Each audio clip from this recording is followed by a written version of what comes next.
sexes. That is not something we should be afraid to say in this country. And I think, frankly, it was quite alarming to not only hear a couple of justices gravel over that basic, fundamental, biological fact that men and women are different but inherently equal, but we are certainly different, and women deserve such rights. We hope and expect that the Supreme Court will rule in the right way on this matter. Thank you. Gabe. Caroline, thank you very much. A lot to talk about. Sure. Isn't there always a lot to talk about? What can you share about the president's meeting with Maria Corina Machado? Is it underway?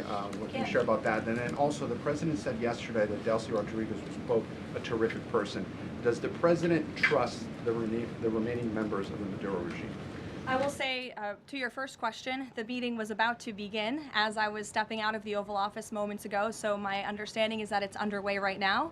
I know the president was looking forward to this meeting, and he's was expecting it to be a good and positive discussion with Ms. Machado, who is really a remarkable and brave voice for many of the people of Venezuela. So the president looks forward to obviously talking to her about the realities on the ground in the country and what is taking place. As for Ms. Rodriguez, the president did speak with her directly this week. As you know, he revealed that to all of you yesterday. And Secretary Rubio and the administration have been in constant communication with Ms. Rodriguez and other members of the interim government in Venezuela. They have been extremely cooperative. They have thus far met all of the demands and requests of the United States and of the president. And I think you have all seen that play out. We obviously had a $500 million energy deal that was struck in large part because of the cooperation from Ms. Rodriguez. Venezuela and Ms. Rodriguez have also confirmed that they will be releasing political prisoners from Venezuela. There were 5 Americans who were recently released this week as well. So the president likes what he's seeing and will expect that cooperation to continue. And regarding the investigation into the leak that the president referenced yesterday, what is the administration's position on the Washington Post reporter? The Post has reported that she was told that she is not a target of the investigation.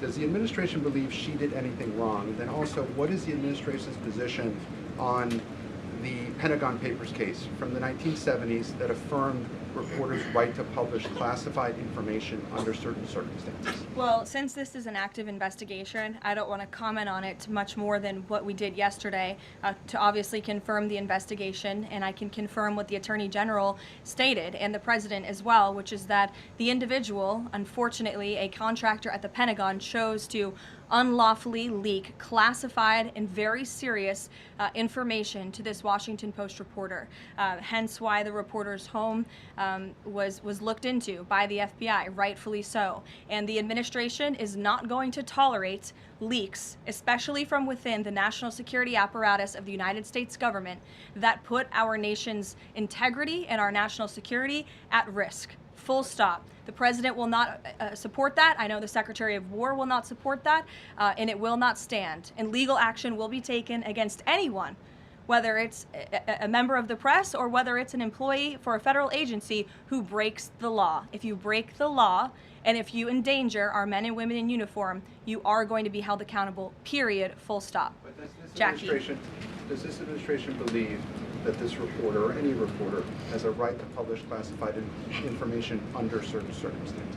Look, I think that we do not believe that individuals who have been given the privilege of holding a top secret clearance should be illegally leaking that classified information, and I know the American people agree with that. And I think it's a basic tenet of journalistic integrity not to publish information that could directly endanger the operational security or the brave men and women who are serving this country in uniform and putting themselves in harm's way to protect not just the people of this administration, but all of you in the press and all of their fellow Americans as well.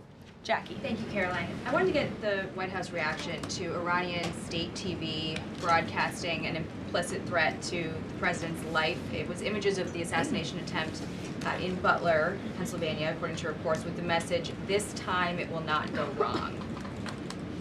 I have not seen that, to be honest with you, Jackie. We'll take a look, and I'll let the president and his national security team examine that footage to ensure its legitimacy. Again, I haven't seen it, so I can't comment on it. What I will say with respect to Iran is that the president and his team have communicated to the Iranian regime that if the killing continues, there will be grave consequences. And the president received a message, as he revealed to all of you and the whole world yesterday, that the killing and the executions will stop. And the president understands today that 800 executions that were scheduled and supposed to take place yesterday were halted. And so the president and his team are closely monitoring this situation, and all options remain on the table for the president. Netanyahu encouraged him against strikes. Look, it's true that President spoke with Prime Minister Netanyahu, but I would never details about their conversation without giving the expressed approval by the president himself. Ouija. Thank you, Caroline. Is it still the president's assessment that it would be very hard for Ms. Machado to leave Venezuela because he says she lacks the respect and support in that country? And will he raise that with her today?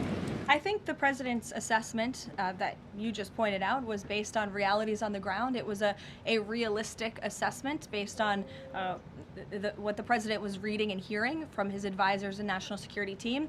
And at this moment in time, his opinion on that matter has not changed. He has also said that he would like there to be elections in Venezuela when the time is right. That's right. Do you have any update on when that might be? And is he committed to a transition to democracy for Venezuela? Yes, and he is also committed to hopefully seeing elections in Venezuela one day, but I don't have an updated timetable for you today. Reagan in the back. Thanks, Caroline. I have a question for you on Minnesota and then also Venezuela. Sure. President Trump threatened invoking the Insurrection Act today in a Truth Social post. I'm wondering what his tipping point is. Like, what would it take for him to invoke the Insurrection Act? Look, that's only a question, frankly, Reagan, the president can answer. But the Insurrection Act is a tool at the president's disposal. As you know, it has been used sparingly, but it has been used by previous presidents in American history.